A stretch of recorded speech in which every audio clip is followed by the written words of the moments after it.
Bonjour à tous chers amis, nous sommes aujourd'hui le 13 Kislev, la veille du 14 Kislev, jour important, 97 ans depuis le mariage du Rabbi de la Rabbinite. Le Rabbi a proclamé ce jour en tant que jour propice, puisque c'est le jour que si jamais il n'y aurait pas eu ce mariage, on n'aurait pas eu le Rabbi, comme on peut dire.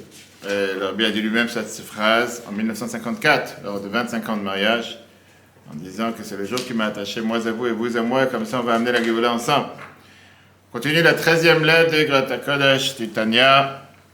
La semaine dernière, on a vu longuement la question pourquoi il y a tellement de contraires dans les humains. Est-ce qu'on peut changer? Pourquoi il y a des gens qui sont chesed, des gens qui sont dignes, des gens qui sont des gens de bonté, des gens de dignes, des gens de jugement, des gens de...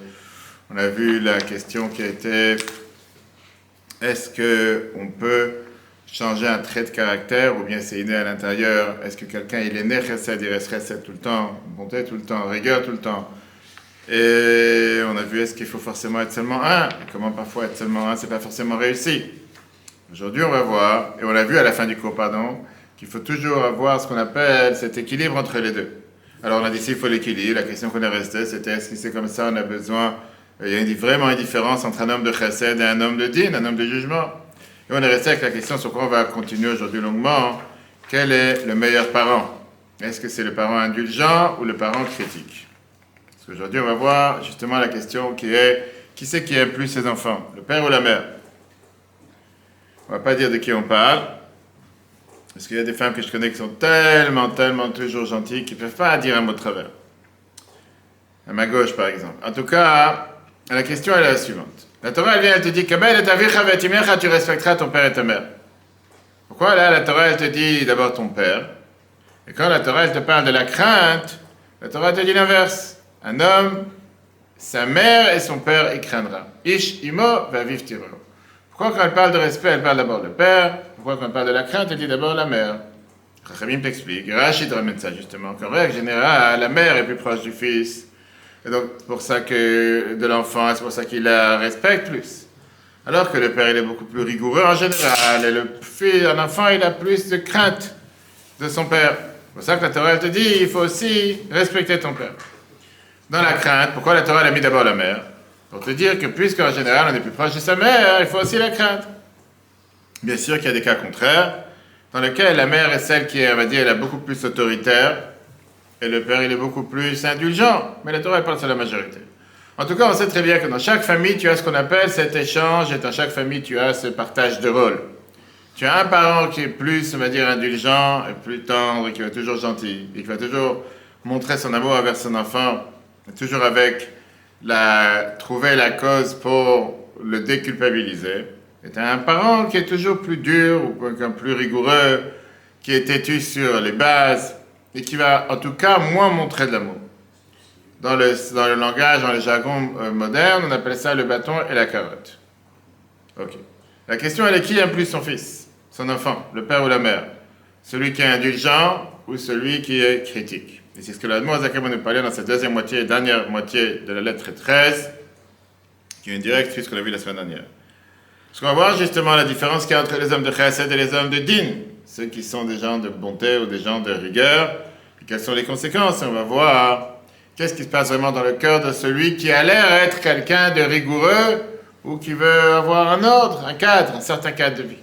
La semaine dernière, encore une fois, on a vu longuement comment les neshamot, l'ADN de la personne est déjà inné, que tu as des neshamot de chesed, on a vu la différence entre Beth Shammai et Beth Hillel, des neshamot de bonté, des neshamot de rigueur. Les gens de chesed, on a vu qu'ils dépensent, ils donnent, sans limite. Les gens de rigueur, ils vont faire un calcul sur chaque chose qu'ils donnent.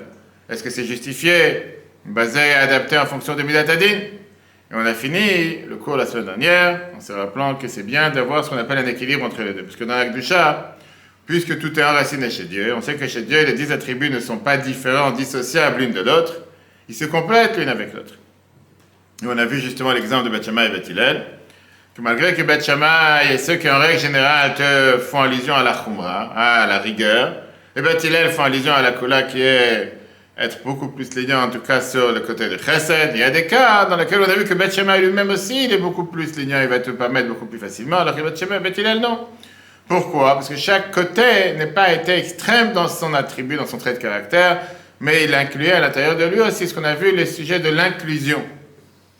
d'incorporer à l'intérieur de lui aussi le niveau contraire. Alors la question qu'on a demandé, et avec ça on a fini le cours la semaine dernière, si c'est comme ça, si on doit chacun avoir cet équilibre et avoir les deux, alors quelle différence entre Beth Shammai et Beth Hillel? Quelle différence entre les gens de Chesed, on a dit tout à l'heure, les Neshama de Chesed, les Neshama de Gvura, c'est tous exactement la même chose. Bien, l'Admor Zaken te dit que malgré qu'on a dit qu'il faut une inclusion, néanmoins, chacun d'entre nous a ce qu'on appelle son trait de caractère dominant, qui ressort beaucoup plus par rapport à l'attribut ou le trait de caractère le moins dominant et qui est caché. Chez l'homme de Chesed, le fait de vouloir donner, partager, c'est l'aspect prépondérant, essentiel, dominant dans sa personnalité par rapport à tout son entourage. Alors que la rigueur chez lui, ça existe, mais c'est de manière beaucoup plus cachée.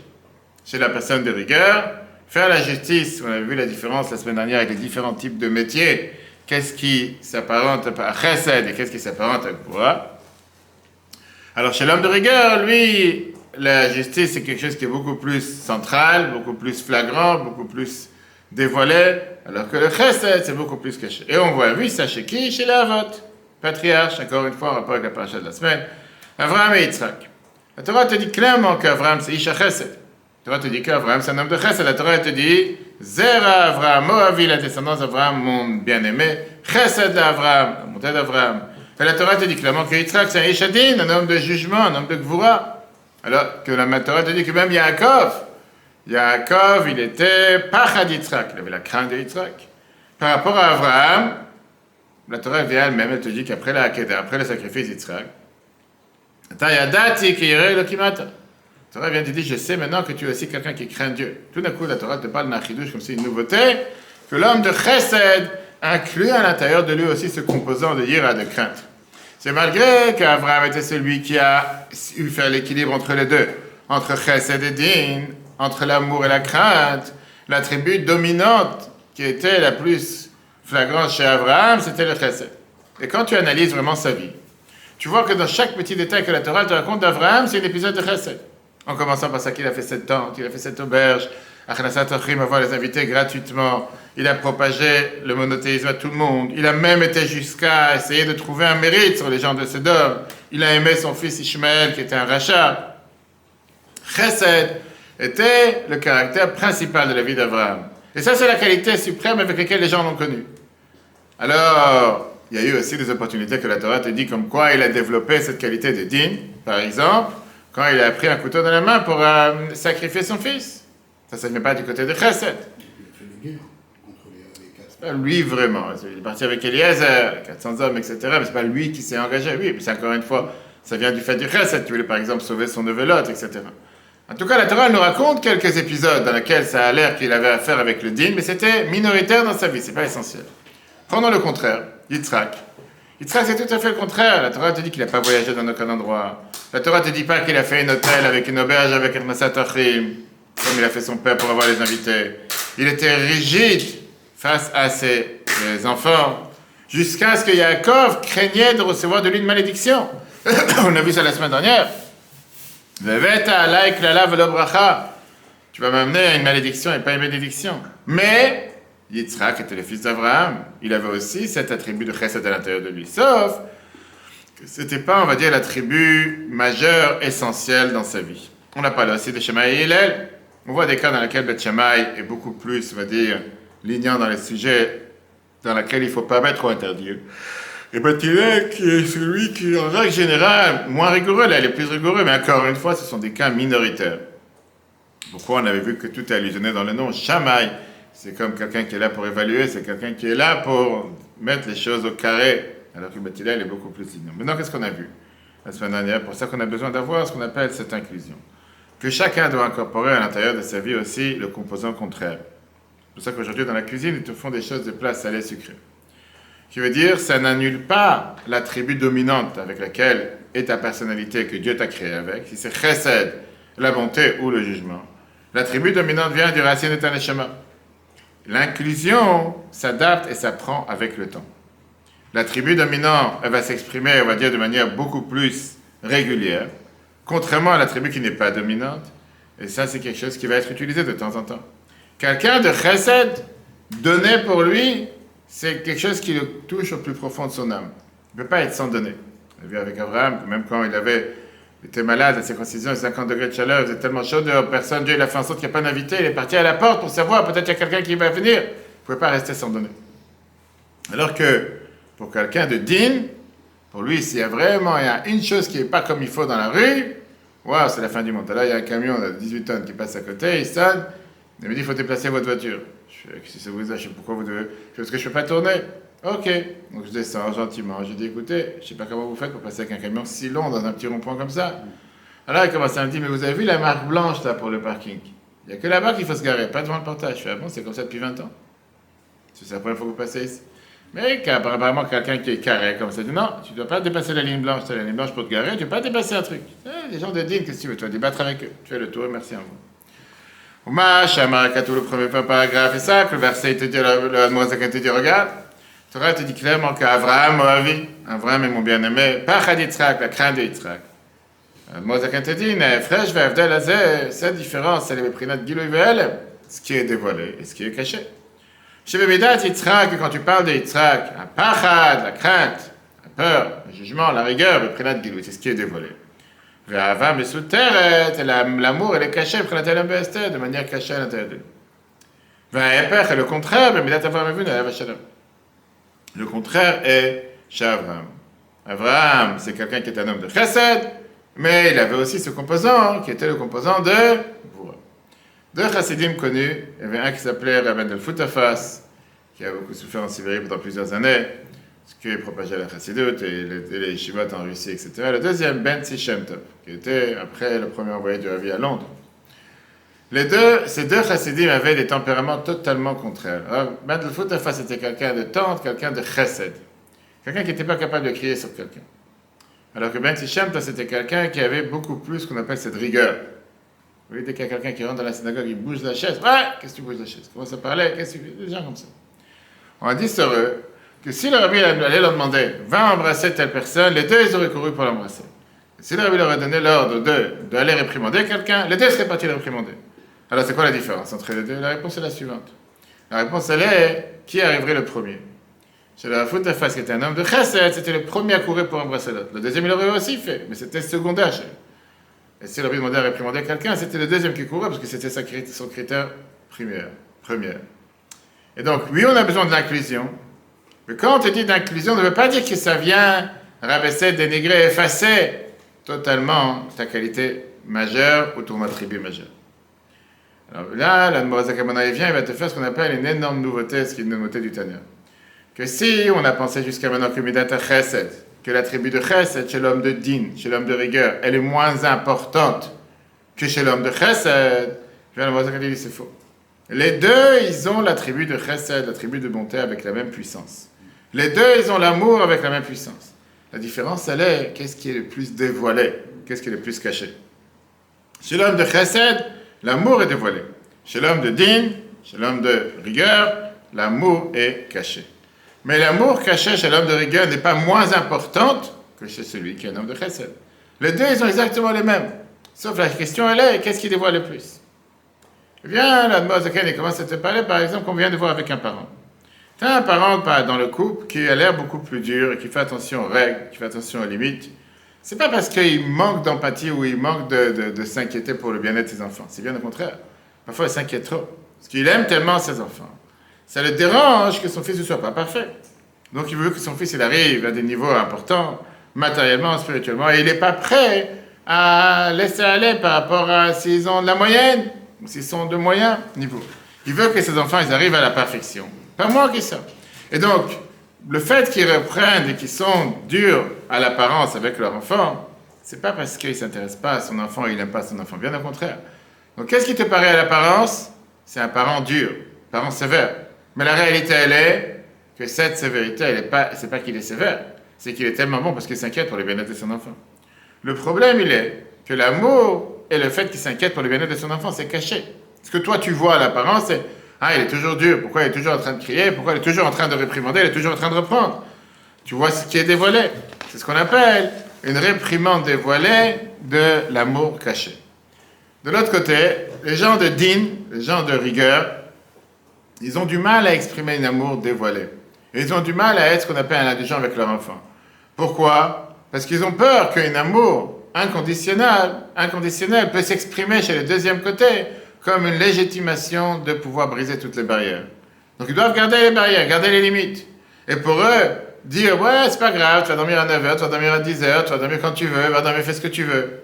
Ils se disent, ils ont peur que si jamais ils vont être trop gentils, un enfant il va en profiter, il va commencer à dormir à minuit. Et il se dit que si jamais il va faire une exception hors de la règle, ça se peut que l'enfant il va interpréter ça, ok, aujourd'hui papa il m'a laissé un jour dormir tard, deuxième jour dormir tard, après il va se devenir un homme. Donc par rapport à l'enfant ne reconnaît pas forcément l'amour du parent. Et il pense parfois que son père ou sa mère est dur avec lui, peut-être qu'il haït aussi, qu'il est contre lui. Et parfois, malheureusement, ça peut faire exploser un enfant. Et à cause de ça, un enfant peut s'éloigner de son parent, son père ou sa mère. Pourquoi ? Parce que puisque cet amour elle est caché, ça demande du temps et des efforts pour la dévoiler. Parfois, ça peut prendre du temps jusqu'à ce qu'un enfant, il va pouvoir accepter, reconnaître l'amour caché dans ses mots. Mais à l'amour caché du deuxième parent. Mais non, automatiquement, ça arrive quand, en règle générale, en âge avancé, quand à ce moment-là, le rapport se transforme. Et l'enfant, il est capable de valoriser un parent qui lui a trop demandé, beaucoup plus qu'un parent qui était toujours gentil avec lui. Alors qu'en jeune âge, un enfant, il valorise beaucoup plus celui qu'il aime. En âge avancé, un enfant en général, dès qu'il arrive, il se marie lui-même, il commence à dire, oui, heureusement que j'avais un certain cadre, heureusement que j'avais une certaine limite, heureusement que j'avais un des deux parents qui n'a pas laissé faire ce que je voulais quand je voulais. De l'autre côté, quand on a dit tout à l'heure que cet amour, elle est caché, c'est pas qu'elle n'existe pas avec la même puissance que chez l'autre parent.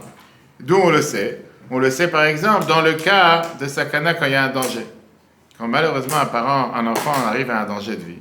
Ce même parent qui, il y a un instant, il avait l'air d'être dur devant l'enfant. Tout d'un coup, il va se battre comme un lion pour sauver son enfant. Tout d'un coup, l'amour de ce parent va exploser comme une montagne qui vient d'exploser. Pourquoi ? Parce que, comme on l'a dit tout à l'heure, c'est pas que le parent qui paraît quelqu'un de difficile ou quelqu'un de dur, il est vraiment dur. Il exprime sa rigueur beaucoup plus que qu'est-ce qu'il exprime son amour. Mais il a un amour à l'intérieur de lui de même niveau que l'autre. À David Amalek, le roi David, il exprime ça clairement dans le chapitre 31 de Tehillim. Que l'amour et le bon cœur de la personne de rigueur est égal avec le chesed de celui qui l'exprime plus facilement.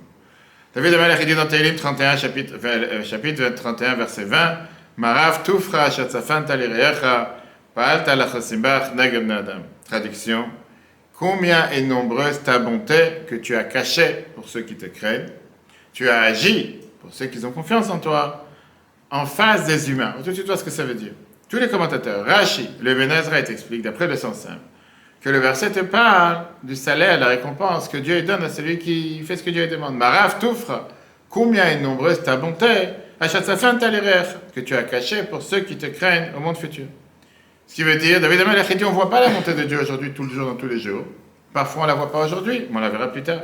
Et néanmoins, Pa'alta lachosim b'achdeg bnei adam, tu as agi avec ceux qui ont confiance en toi, de manière dévoilée face aux humains. C'est-à-dire que même si la récompense essentielle sera au monde futur, mais de nos jours, Dieu t'a rendu la vie ce matin, Dieu t'a fait vivre aujourd'hui, Dieu t'a donné la santé de pouvoir marcher, de pouvoir bouger, c'est déjà une énorme bonté. Ça c'est l'explication de Rashi et Even Ezra. Viens l'Admor Zaken, il dit non, il faut expliquer ça de manière différente, d'après la Chassidoute. On ne te parle pas seulement d'un salaire et d'une bonté qui vient d'en haut, mais on te parle d'une bonté qui vient à l'intérieur des humains. Le verset te parle, comme on l'a dit tout à l'heure, de deux types de neshamot qu'on a commencé dans les chevaux précédents, 13. Des hommes de chesed, des hommes de bonté et des hommes de rigueur. Première partie du verset te parle aux hommes de rigueur, Yerecha, ceux qui craignent Dieu. La crainte, et on a dit que c'était attaché avec le din, avec la rigueur, la gvura, alors que l'amour est attaché avec le chesed. Tout fera fait allusion au chesed, à la bonté. Viens David Amalek et te dit, Marav, tout fera chassafan talirecha. Même ceux qui sont Yerecha, des hommes de rigueur, à l'intérieur d'eux est caché le chesed avec une énorme bonté.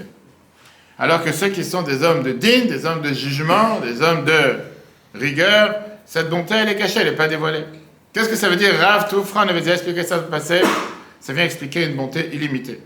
Parce que Rav, c'est quelque chose que tu ne peux pas quantifier. Et ça s'exprime, comme on va voir plus tard, quelle est la différence entre Rav Chesed, d'avoir ce qu'on appelle une bonté sans limite.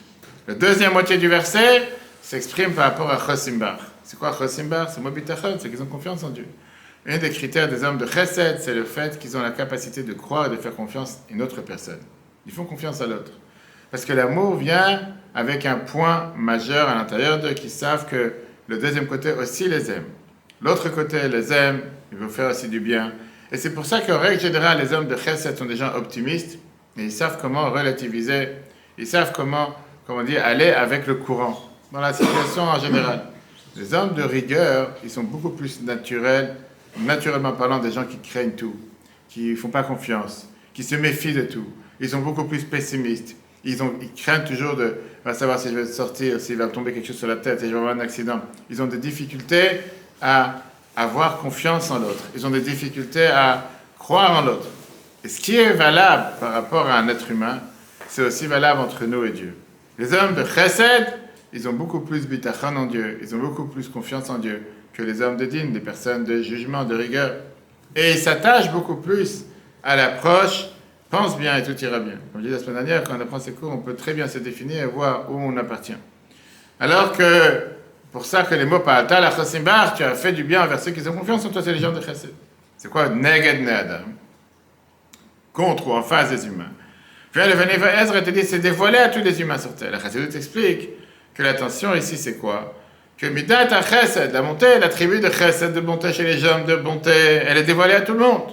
Contrairement à l'attribut de bonté chez les hommes de din, qui n'est pas dévoilée à tout le monde. Quelqu'un qui est plein de rigueur, tu ne vois pas forcément comment il est Chesed. Ça ne veut pas dire qu'elle n'est pas là. David Amalek dit de sa fente, elle est cachée, elle est là. Et là, le Morazakal t'explique l'approche chassidique. D'après la Chassidut, on te parle de la bonté qu'il y a à l'intérieur de chacun qui craint Dieu. Et comme c'est écrit dans le verset, Marav tu frachat safanta lirecha, avec un lamed, pas birecha, qui veut dire. On parle ici de la bonté que Dieu il a mis de côté pour tout celui qui le craint, et pas forcément une bonté que j'arrive pas à reconnaître chez l'homme de rigueur. Pourquoi? Comme on l'a dit tout à l'heure, quelqu'un qui a l'air d'être un homme de rigueur, quelqu'un qui a l'air d'être quelqu'un de dur, quelqu'un qui a l'air d'être quelqu'un de difficile, quelqu'un pas de méchant, quelqu'un qui est sévère, ça peut être parfois caché cette bonté, tu vois pas comment la personne elle est bien. Mais le problème, c'est que ces gens-là, parfois, ils agissent avec sévérité, avec rigueur, même envers eux-mêmes, pas forcément envers les autres. Eux-mêmes ne sont pas forcément au courant de la bonté qu'il y a à l'intérieur d'eux. Et donc, ce n'est pas une bonté qui est dévoilée, c'est une bonté qui est cachée. En langage chassidique, pnimi et makif. Pnimi veut dire en interne. Ça, pnimi, c'est en interne. Ça veut dire ce qui est, en règle générale, quelque chose qui est caché pour la personne, qui n'est pas forcément la personne elle est au courant. Dans sa sous-conscience, pas forcément qu'il est au courant qu'il y a du chesed. Et peut-être que vraiment c'est quelqu'un de Dieu. Peut-être qu'après, il faut qu'il apprenne à développer cette qualité de chesed qu'il a aussi. Mais cet attribut de chesed qu'il y a chez les gens rigoureux n'est pas forcément quelque chose qui n'existe pas. Il existe. Dans la vie de tous les jours, elle ne s'exprime pas. Et ils ne ressentent pas cet attribut de chesed. C'est quelque chose qui est plus makif, qui est plus superficiel. Dans certains moments, comme on l'a dit tout à l'heure, quand il y a un danger ou quoi que ce soit, tout d'un coup, ils vont dévoiler ce chesed. Tout d'un coup, le chesed agit, et ils sentent le besoin de faire du chesed et ils agissent concrètement. Ça, c'est la réponse. Pourquoi David Amalek, il a dit cette phrase? Tu feras la bonté que tu as cachée pour ceux qui te craignent, pour te dire que cette bonté ne se trouve pas forcément à l'intérieur d'eux, mais elle survole au-dessus d'eux. Et il arrive un moment dans lequel elle se dévoile. Non, on comprend ce qu'il a dit David Amalek. Marav, tu feras dans le chapitre 31, comment est nombreuse ta bonté que tu as cachée pour ceux qui sont, tes craignants. Que le mar, ça veut dire, l'attribut de bonté et de chesed, qui est totalement voilé et caché. Et tel kolmi chez tout celui, que la racine de son âme, elle vient du côté gauche, du côté de la rigueur. Anikra Beshem Yerecha, qui est appelé comme ceux qui te craignent, comme la tribu des gens de Beth Shammai. Malgré que c'est un bien caché et un bien totalement voilé, néanmoins, Rav et Gadol Meod, il est grand et très nombreux, que Mo, Midat, Agdula, Chesed Mamash, comme la grandeur et la bonté chez les Prinat Timid, qui vient du côté droite, de ceux qui sont des hommes de Chesed. C'est pas parce qu'ils ne l'expriment pas, ils ne la dévoilent pas, qu'elle n'existe pas. Elle existe, mais malheureusement elle est cachée. Ushtem et les deux, ils peuvent se dévoiler sans limite, sans quantité et sans mesure. Très belle histoire, très connue. Comment l'attribut de chesed qui était caché dans le cœur de quelqu'un qui était un radin, qui était connu pour être un rabbin. Il attendait le moment qu'elle se dévoile et elle sort concrètement. Fameuse histoire, il y avait une fois un veuve et une veuve qui devaient se marier. Et le jour du mariage, les soldats russes sont venus et ils ont kidnappé le khatan. Le marié le matin, le jour de son mariage. Et ils demandaient en contrepartie d'avoir une énorme somme d'argent. Frère Mendel de Vitebsk, qui était un des maîtres de la chassidoute après le Baal Shem Tov, avant l'Admor Hazaken, il a appelé le Rabbi Levi Yitzhak de Berditchev et l'Admor Hazaken pour aller les envoyer de ramasser de l'argent, pour aller ramasser la rançon que ces kidnappeurs, qui étaient malheureusement monnaie courante à l'époque, dans les villes, dans les maisons de la ville. L'Admor Hazaken, il a dit, je suis d'accord, à une condition, que c'est moi qui fixe chez qui aller et chez qui pas y aller. Telle maison j'y vais, telle maison j'y vais pas. Dans cette ville vivait un très très grand riche, qui était connu comme un très grand radin.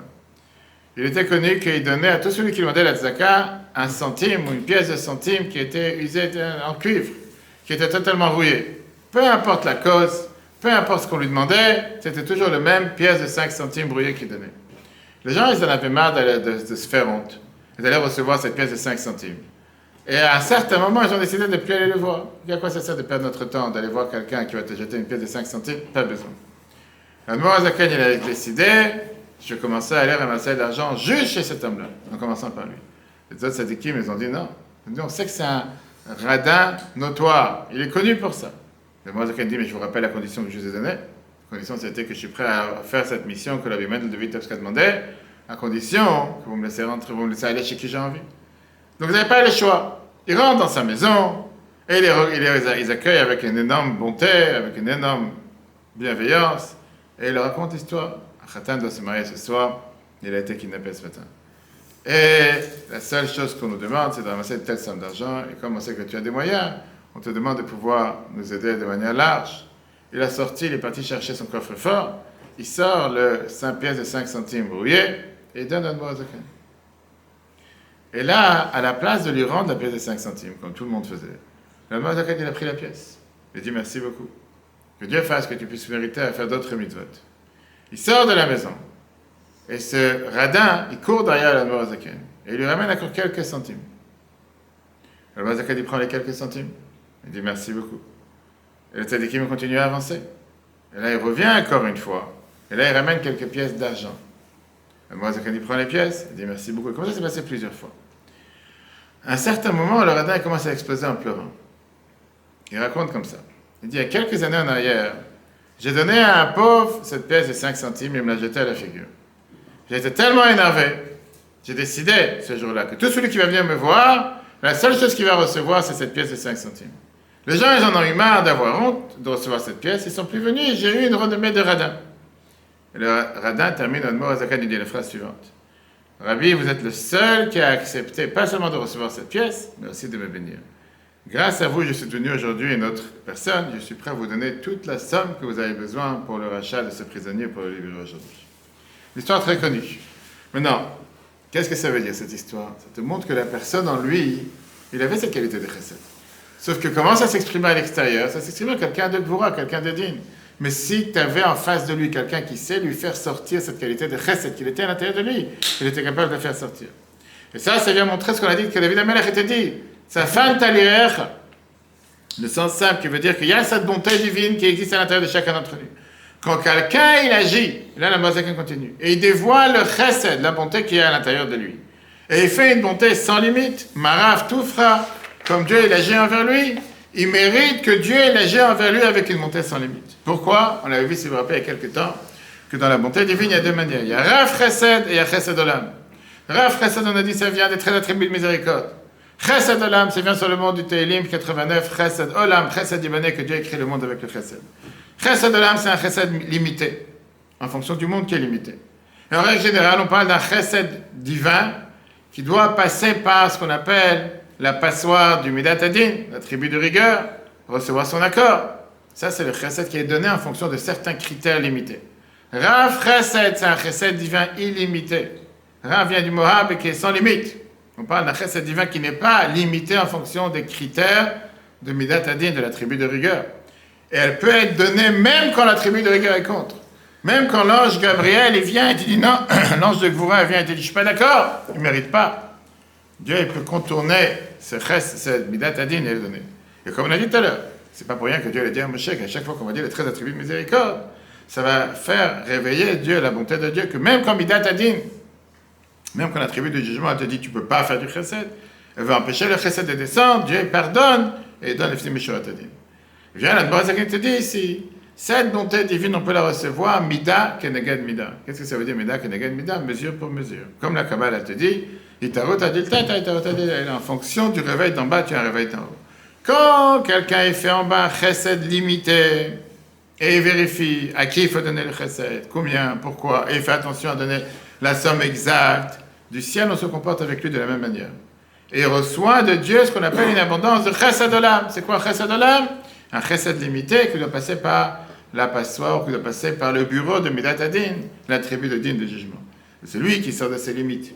Et il fait marav toufra, il donne zakai chesed sans limite. L'ifnim Mishurat Adin beaucoup plus que la règle de là, ce qu'il a le devoir de faire, beaucoup plus de ce qu'il a l'obligation de faire. Et ce qu'il peut faire, il mérite que même du ciel, on agit avec lui de la même manière, on lui donne une abondance, rav chesed. Et même quelqu'un qui ne mérite pas de recevoir cette abondance par ses actions, il mérite d'avoir cette bonté sans limite en fonction de ce qu'il a agi envers les autres. Le Midrash Rabbah Vayikra te raconte la fameuse histoire sur Abba Yudan. Abba Yudan qui avait l'habitude de donner beaucoup de zakat à Rabbi Akiva. Rabbi Akiva les Chachamim.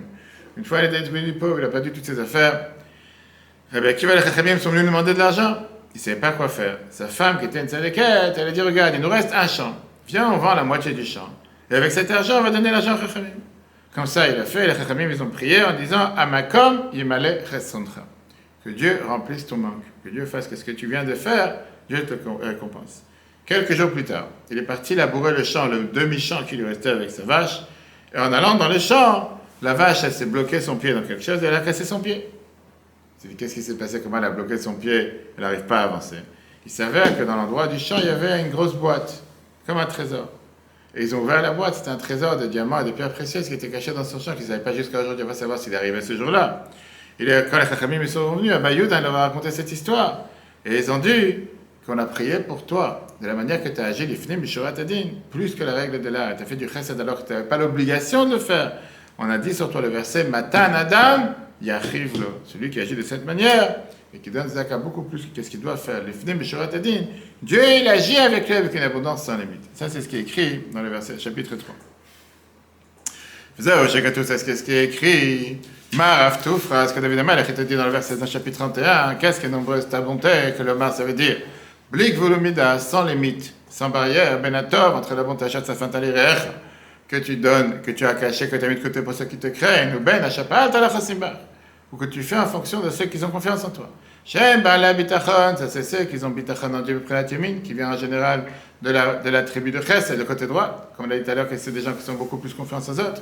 Vechazdam, vetuvam, et leur bonté, et leur bonheur, et leur chesed, ou gam ken le prinat giloui vetpashtut, il est aussi de manière dévoilée, et il s'étale, neged be'adam, face aux autres.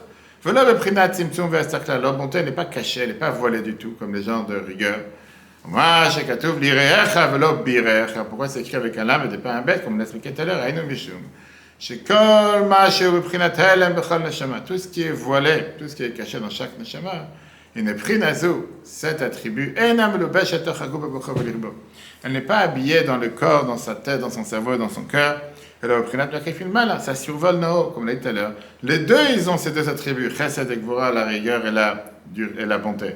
Sauf que chez l'un, s'exprime de manière dévoilée, un attribut ou l'autre, mais c'est pas qu'il n'a pas.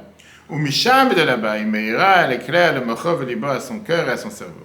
Les Tim Atzrichim, à un certain moment, le Teorut Prinazo, pour pouvoir réveiller ce trait de caractère, chez Titorer, qu'elle se réveille, Vetaïr, le Mochov et l'Ibo, qu'elle éclaire son cerveau et son cœur, que de la volée des masses pour le match peut s'exprimer de manière concrète. Omar Alken, et c'est sur ça qu'il a dit David Amalek, Sheraf, tout le Beth Israël, Tefon de Agaloï, qu'il y a énormément de bonté pour le peuple juif, qui même parfois est caché ou dévoilé, et ça dépend de quoi, le Prinat Blik, vous le Midasé en fonction, sans limite et sans barrière, le fi Erech, en fonction, nafshatam, de leurs âmes, un blubachet de gouffre qui avait dans leur corps, comme on avait au début de la lettre, l'ADN. La reine, c'est pour ça. Gamata, même toi, Hachem, Dieu. Titnaeg imahem, comporte-toi avec eux. Le milatras de Chagadol, avec ton bonté grande, blik vul betachlit, sans limite, sans barrière, un écran raf chesed. Ça, c'est ce qui est appelé la raf chesed, la bonté de Dieu sans limite. Pourquoi? Le Mozakan détermine, comme on a déjà vu plusieurs fois. Deit chesed, beit chesed. Il y a une sorte de chesed et une autre sorte de chesed. It chesed olam. Il y a ce qu'on appelle un chesed olam. Qu'est-ce que ça veut dire chesed olam? C'est une bonté limitée. Sheyesh kenegdo leumato, qu'il y a face à lui et contre lui, midat adin, l'attribut de rigueur, chas shalom, que Dieu nous en préserve. Et c'est quoi cet attribut de rigueur de Dieu? Le ma'et ou le tzamtzem, chas de vetuvo, de vouloir limiter et contracter sa bonté envers nous. Enfin, le chesed elyon, on écrit Rav chesed, mais il y a le deuxième trait de caractère, le deuxième attribut de chesed chez Dieu qui s'appelle Rav chesed, sans limite. En kenegdo midat adin, face à lui, il n'y a pas l'attribut de rigueur. Le ma'et ou le tzamtzem, Rav chesed, de vouloir limiter et diminuer sa bonté. Mais il est pachet, qu'elle se dispatche, qu'elle s'éparpille sans limite. Pourquoi? Parce que ça vient du niveau de Sovev, qui survole tout le monde. Ou Tmira, qui est caché de toutes les autres choses qui sont voilées. Un écrakater le niveau le plus élevé qui peut exister. C'est ce qui est écrit, que tu vas les cacher en voilant ta face, comme si c'est caché dans la soukha, qui veut dire que oui, à l'apparence, ça paraît pas comme du chesed, mais en réalité, c'est les plus grands chesed sur terre. Tout ça, ça dépend en fonction de comment tu agis. D'autres histoires très belles. Un riche qui donnait beaucoup la tzedaka, Rabbi Zouche d'Anipoli, un des maîtres de la chassidut. Et il voyait beaucoup de bracha dans ses affaires. Une fois, il est arrivé chez Anipoli. Quand j'étais à Anipoli en Ukraine. Anipoli, c'est une ville qui fait une rue.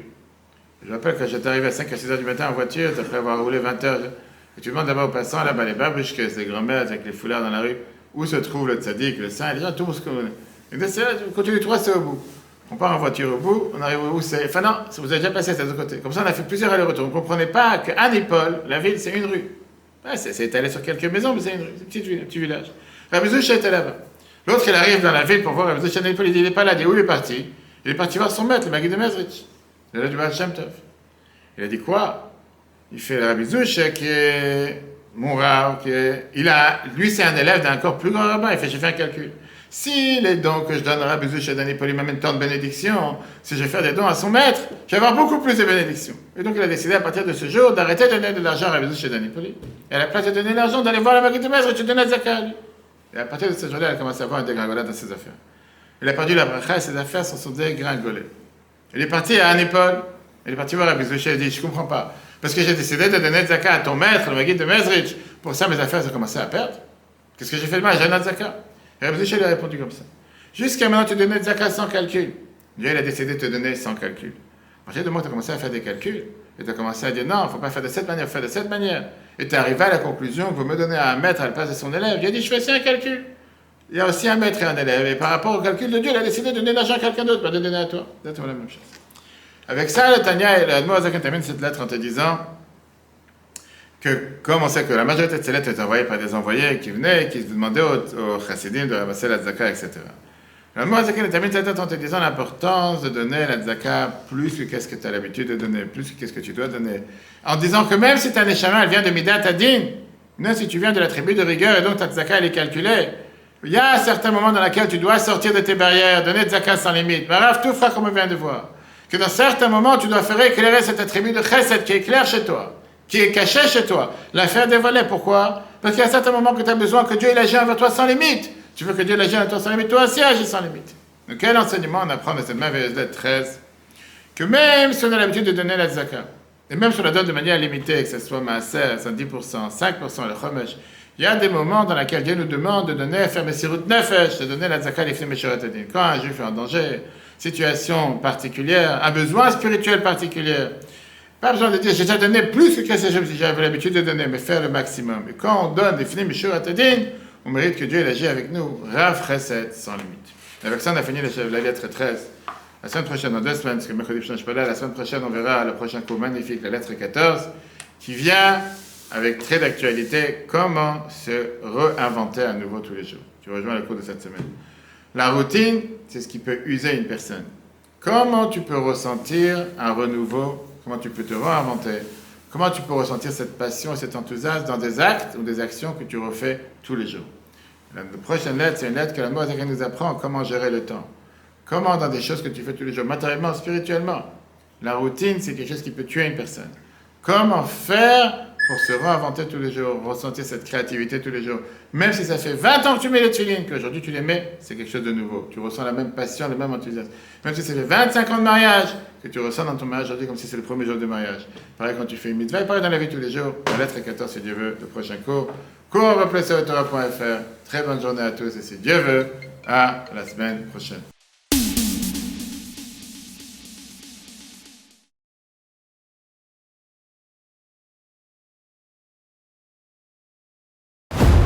eTorah.fr, la Torah en live. Ce cours est proposé par eTorah.fr. Pour nous aider à continuer à diffuser les cours de Torah, vous pouvez faire même une petite contribution sur notre site www.etorah.fr dans l'onglet « Faire un don ». Retrouvez-nous aussi sur les réseaux sociaux.